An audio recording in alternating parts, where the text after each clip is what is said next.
30 जून को एक बच्चे की लाश मिली थी अपने 12 मील कैरू फाटे के ऊपर, जिसकी शिनाख्त जो चेतनपुरी की हुई थी। और जो घटना में जो तफ्तीश की गई तो ये पाया गया कि 2 लोग बाप बेटे अशोक सन ऑफ ओमाराम और ओमाराम जो है उन लोगों ने उसका मर्डर किया था। हुआ ये था कि वो बच्चा वहाँ गया था उनके घर के ऊपर रात में, और घर वालों की जाग हो गई, तो जब भागा तो वो जो तार का झटका देने वाली मशीन लगाते हैं ना, उससे उसके तार करंट लगा थोड़ा सा, और बाद में उसको पकड़ के उसको करंट लगा के उसको मार दिया। ये घटनाक्रम हुआ है जिसमें 2 को गिरफ्तार कर लिया है और अभी तफ्तीश जो है जारी है। सर लड़का क्यों गया था घर पर, क्या ऐसा सुनने में आया है कि वो वहाँ कोई लड़की थी जो उसकी क्लास में पढ़ती थी, उससे मिलने के लिए गया था। ये बताया जा रहा है कि वर्ल्ड कप फाइनल था उस दिन, वो कह रहा था पटाखे फोड़ने जाऊँगा, ऐसा कुछ? ऐसी बात तो नहीं आई, पर हाँ घर वाले जरूर ये बात कह रहे हैं। और ये सही है कि वो लड़का रात में गया था, 11 बजे तक घर वालों ने देखा था, उसके बाद ही गया था वो। पर उनके घर गया, वहीं मिला, इससे लगता है गया तो वो वहीं था। जोधपुर के कैरू क्षेत्र में पिछले शनिवार को एक दर्दनाक हत्याकांड हुआ था, जिसमें कि एक नाबालिग युवक को करंट के झटके लगाकर उसको मौत के घाट उतार दिया गया था। उस परिवार के पास पहुंचे, घर में बहुत शोक का माहौल है। सबसे पहले तो उसके पिता से बात करेंगे कि क्या कुछ हुआ था और क्या बोल के गया था घर से। घर से साहब फटाका छोड़ने के वास्ते नीचे खुशी में आया था। रात भर फटाका छोड़ बोकरिया बच्चा कोई भी हाथ साथ में हा जगह, और पाछो घर में नहीं लौटो। फटाका छोड़ने बाद में घर नहीं आयो तो पाछी मैं तलाश सारू करी, और सुबह भी मैं तलाश सारू करी, अटी अटी पतो करियो। तो मैं यूँ रोड जाओ था और शहर जाओ था उन टाइम, और रस्ते में लोग घेरो गाड़ो और बीच में लाश पड़ी थी। तो देखियो करियो तो वो पतो लागो कि लाश हमारी है, और मरने वाला अब उन टाइम कौन है कौन नहीं है उसका हाल तो पता नहीं है। जिस तरह की जो पुलिस ने पकड़ा है उनको, वो बता रहे हैं कि जो चेतन था वो किसी लड़की महिला मित्र से मिलने गया था और उसके कारण वहाँ पे कुछ हुआ और करंट लग गया। और वो कौन पकड़े गए हैं जिनको आप जानते हो, कौन है वो? नहीं जानते हैं, क्या माड़ी है, हम नाम हम पता नहीं जानते उसको कि भाई कौन है। हमने कभी ओढ़ भी नहीं दिया, आपने कभी बोला ही नहीं आने करने, तो हम कैसे कहते हैं कि उसको ऐसा किया। लेकिन इसको बुलाने वाला और ले जाने वाला कोई और है, और एक से ना हत्या नहीं हुए, हत्या इनमें 4-5 जना का कोई साजिश है, साजिश, और पकड़ लेगा इन्हें घर से बाहर। कौन हो सकते हैं साजिश के पीछे, क्या कारण है? आपको कोई दुश्मनी वगैरह? हम कोई दुश्मनी नहीं है, हमारा पास कोई दुश्मनी नहीं है, किसी से दुश्मनी नहीं है, नहीं कभी दुश्मनी में तो ऐसा कोई देखा हमारे परिवार से कम से कम। अब मैं बात करूंगा सर, आप क्या नाम? अशोक जी, मुझे बताओ कि इस चेतन को आप जानते हो, चेतन को लेके क्या किस तरह का व्यवहार था कि ये जो बात बताई जा रही है महिला मित्र की, क्या कुछ है? उस दिन क्या हुआ था? बहुत शांत दिमाग का था और बहुत अच्छा पढ़ा लिखा, इतना इंटेलिजेंट था और पूरे परिवार में ख्याल रखने वाला, और इतना सीधा साधा बच्चा जो कभी घर से बाहर भी नहीं निकलता था। और हमने जस्ट हम पास में पड़ोस में रहते हैं, लेकिन आज तक उससे कभी बात तक नहीं करता था। वो इतना शर्मिला था और पढ़ाई में इतना इंटेलिजेंट था कि हम सोचते थे कि आने वाले टाइम के अंदर पढ़ेगा तो कुछ अधिकारी बनेगा, अफसर बनेगा, इतना पढ़ाई में होशियार था। और क्या हुआ था उस दिन ये बाहर खेलने के लिए वो क्रिकेट मैच जो भारत जीता तो उस खुशियाँ मनाने के लिए फटाखे छोड़ने के लिए बाहर आए थे। जब ये बाहर फटाखे छोड़ रहे थे, हम घर वाले और पड़ोसी सभी यही सोच रहे थे भाई अब थोड़ी देर के बाद में वापस ये घर के अंदर आ जाएगा। लेकिन ये खेलते खेलते पता नहीं किसको बधाई देने के लिए बाहर चला गया। और जब रात भर हम ढूंढते रहे, सुबह हमें पता लगा कि वो है नहीं, अपने बिस्तर पे है नहीं, तो हम बाहर ढूंढे और इनके दोस्तों से पता किया कि वो चेतन में है कहीं, क्यों तो कहीं पता नहीं लगा। लेकिन जब 7 बजे के लगभग हमारे गांव वालों ने सूचना की वहाँ पर कोई डेड बॉडी पड़ी है, तो हम गए वहाँ, तो हमारे को लगा कि हाँ वही है जो चेतनपुरी है। और लेकिन जो अरेस्ट हुए हैं वो अरेस्ट हुए हैं, उनका भी रोल है वही है, लेकिन उनके साथ और भी साजिशन है और उन्होंने साजिश करके उसको करंट के झटके देकर उसकी हत्या की गई है। तो अभी तक वो गिरफ्तार नहीं हुए। दूसरे उन्होंने करंट के झटके क्यों दिए, क्या कुछ लग रहा है आपको? उनको ये लग रहा है कि मतलब हमारे बेटी से मिलने के लिए आया कि इसकी हिम्मत कैसे हो गई है, ये स्वामी जाति का है, छोटी जाति का है, हमारे माली समाज में इसमें मिलने कैसे आ गया है, तो हम इसको हत्या कर देंगे, तो आइंदे से कभी ऐसी कोई घटना नहीं करेगा कभी। इस तरह से हत्या की गई है, अंजाम दिया गया है। जिस तरह से ये बता रहे हैं कि वो जात पात की बात की जा रही है, प्यार मोहब्बत जिस तरह से कहा जाता है, वो जात पात कुछ नहीं देखता है और किसी भी उम्र भी नहीं देखता है। अब आप भी यहाँ पर मौजूद है सर, आप आ गए हैं, बताओ कि आप उसको चेतन को जानते हैं, किस तरह के हालात थे जब उसको देखा आपने? चेतन मेरे चचेरे छोटा भाई है। हमारे परिवार में सबसे छोटा बच्चा वही है। हमारा बहुत आधा परिवार उटंबर में रहता है, आधा हम यहाँ रहते हैं। हमारे को मौके पर बुलाया था। जब उन बच्चे को मैंने ऐसे देखा, अब जो वे लोग कह रहे हैं करंट के झटके वगैरह जो भी कह रहे हैं, उसमें छोटे भी लगी हुई, मैंने काफ़ी चीज़ देखी, मेरे पास फुटेज भी पड़े हैं, क्योंकि जांघों में चोट लगी, सिर पे चोट लगी हुई थी। उसके बाद में यहाँ पर करंट लगाया गया, इसमें पकड़ कर जो किसी सिरारी से लोहे के सिले से इसके अंदर डाल के उसके ऊपर करंट लगाया गया। पुष्टि में भी अब इसमें क्या आएगी, रिपोर्ट में क्या आएगी, वो मेरे को पता नहीं है, लेकिन करंट के झटके उसमें जरूर लगाए थे। पहले मार पीट करके फिर करंट के झटके लगे हुए थे। और बच्चे के साथ दर्दनाक घटना की है। घटना करने वाले दोषी कुछ और भी है, उसको छुपाया जा रहा है पुलिस के जरिए।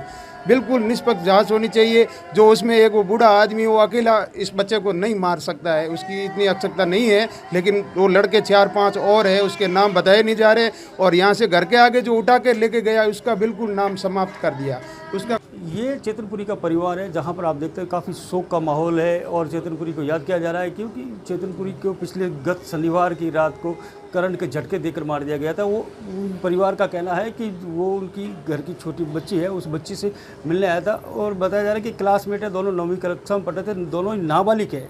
और नाबालिग चेतनपुरी को करंट के झटके देकर मारा गया। वही साथ में जो उसके क्लासमेट की बात की जा रही है, तो वो बता रहे हैं कि वो छत से गिर गई थी, वो एम्स अस्पताल में भर्ती है और ज़िंदगी और मौत के बीच घड़ियाँ गिन रही है। जोधपुर के कैरू में पिछले शनिवार नाबालिग प्रेमी और प्रेमिका की प्रेम कहानी का अंत हो गया। प्रेम कहानी का ऐसा खौफनाक अंत था जिसमें प्रेमी को करंट के झटके देकर मारा गया, वहीं साथ में प्रेमिका को छत से गिराया गया। ABP न्यूज़ यहाँ पे पहुँचा है, अधिवक्ता हमारे साथ हैं, इनसे जानेंगे कि ये इस तरह का जो क्राइम हुआ है कैसे बढ़ रहा है, क्यों हो रहा है। ये आज का जो सामाजिक परिवेश है, इसमें एक नई चीज़ आई है। एक तो कॉन्वेंट स्कूल और दूसरा आ गया है सोशल मीडिया और रील का सिस्टम। इसको जब हम देखते हैं, बहुत गहरी नज़र से देखते हैं एज ए अधिवक्ता, तो हमें साफ दिखता है कि हमारी जो बेसिक कल्चर थी, हमारा जो बेसिक सिस्टम था पढ़ाई का और आपस में साथ में मेलजोल भावना का, उसको पूरी तरह से बदल दिया गया है, जिस कारण इस तरह की घटनाएं आए दिन। छोटे बच्चे, आज लड़की के घर जाना, ये एक गलत कार्य था, और उसके बाद उसकी हत्या होना उससे भी बड़ा गलत कार्य था। ऐसे कार्यों और ऐसे परिणामों को अगर हमें आकलन करने की, हमें अपने ऊपर आकलन करने की ज़रूरत है।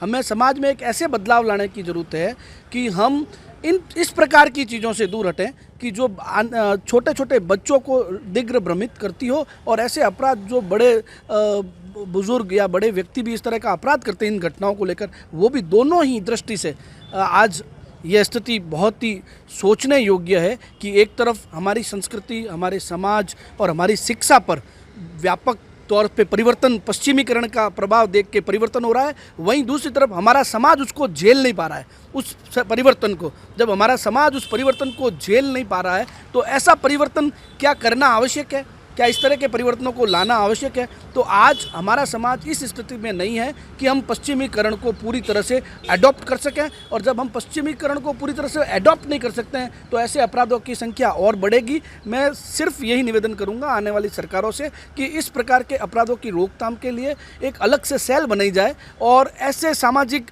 जो सोशल मीडिया पे जो सिस्टम चल रहे हैं, इसके नियंत्रण के लिए भी पुलिस कंट्रोल रूम में अलग से कक्ष बनाया जाए। अब मैं बता दूं कि साइबर एक्ट के तहत कार्रवाई भी हो रही है, लेकिन मैं बताऊं ये बहुत ही खौफनाक अंत था। प्रेमी को करंट के झटके दिए गए और उसको मौत के घाट उतारने के बाद उसको बोरी में डालकर हाईवे पे फेंका गया। इसको किस तरह से देख रहे हैं आप, महिला है कि इस तरह से जो प्रेम प्रसंग हो रहे हैं, प्रेम कहानी का जो खौफनाक अंत हुआ, इसको किस तरह से देख रहे हैं? ये जो घटना हुई ये बहुत दुखद है और बहुत गलत है। जो आजकल की जनरेशन है उसका बिगड़ने का दो ही रीज़न, एक तो ये प्राइवेट स्कूल और एक ये सोशल मीडिया। प्राइवेट स्कूल में शिक्षा के अलावा सब कुछ मिलता है, शिक्षा ही नहीं मिलती, ना संस्कार मिलता है। हर चीज़ ये यहाँ से लाओ, ये चीज़ वहाँ से लाओ, इनका हर चीज़ का सिर्फ कमीशन लेना है बच्चों को। ना तो ये संस्कार देते हैं, ना खुद ये कुछ शिक्षा देते हैं। मेरे खुद के भी 2 बच्चे हैं, हर चीज़ के लिए हम स्कूल में कहते हैं तो कहते हैं आप ये चीज़ वहाँ से लाइए, आप ट्यूशन पढ़ाइए बच्चों को। जब हम ट्यूशन, जब फीस दे रहे हैं तो हम ट्यूशन क्यों पढ़ाएं अपने बच्चों को। तो आज जो ये बच्चे बिगड़ रहे हैं ये स्कूल से और सोशल मीडिया से। आजकल छोटे से छोटे बच्चे के पास फ़ोन होना ज़रूरी है उनको, वरना ऐसा लगता है कि क्या पता हम कौन सी सदी में जी रहे हैं या हमारे साथ वाले क्या बोलेंगे, हमारे पास फ़ोन नहीं है। तो आजकल स्कूल वाले भी हर चीज़ कहते हैं ऑनलाइन करो, ऑनलाइन करो। ऑनलाइन कैसे करें, अगर बच्चा बिगड़ रहा है आप ये भी तो देखिए। लेकिन ना तो स्कूल इस तरफ ध्यान देती है, ना ये सोशल मीडिया। आजकल फेसबुक, इंस्टाग्राम, हर जगह पे वल्गैरिटी, हर जगह पे मतलब ऐसी गंदी सी गंदी चीज़ें दिखाई जाती, बच्चे नहीं बिगड़ेंगे तो होगा क्या उससे? हमारे खुद के बच्चे छोटे हैं, हमको खुद को देखना पड़ता है कि आज बच्चा क्या देख रहा है क्या नहीं देख रहा है। तो सभी पेरेंट्स से और सभी घर वालों से ये निवेदन, अपने बच्चों का ध्यान स्वयं रखें, ना आप किसी स्कूल के प्रशासन के भरोसे रहे, ना किसी और के, अपने बच्चों का ध्यान स्वयं रखें। धन्यवाद। जिस तरह से बच्चों के ध्यान की बात कही जा रही है, मैं बता दूं कि इस तरह की जो हरकत अपने आप को एक समाज को एक नई दिशा दे रही है। इस तरह के खौफनाक अंत, जिस तरह से करंट के झटके दे के किसी को मौत के घाट उतारना, कितनी दर्दनाक मौत हुई होगी। अब आप एक अधिवक्ता, मुझे बताओ कि ये करंट के झटके देकर एक दर्दनाक मौत देने को लेकर क्या सेक्शन लगते हैं, क्या कुछ हो सकता है?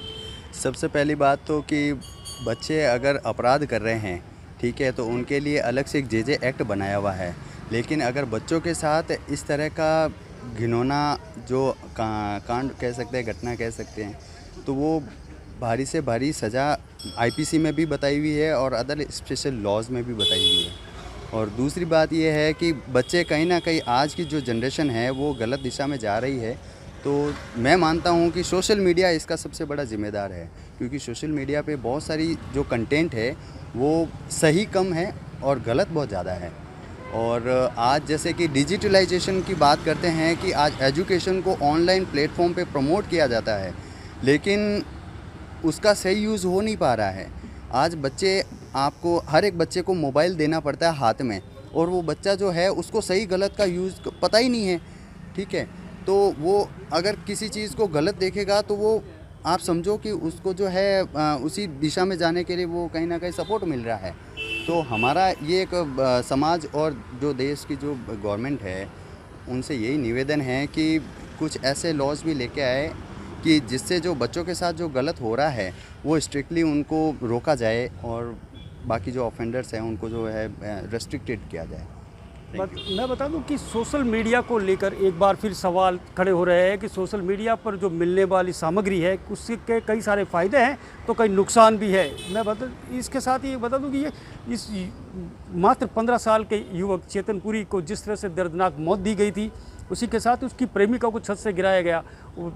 प्रेमिका का एम्स अस्पताल में जेर इलाज है, लेकिन चेतनपुरी की मौत हो चुकी है। उसकी मौत के कितने जिम्मेदार है उसको लेकर भी चेतनपुरी के घर वालों ने सवाल उठाए हैं।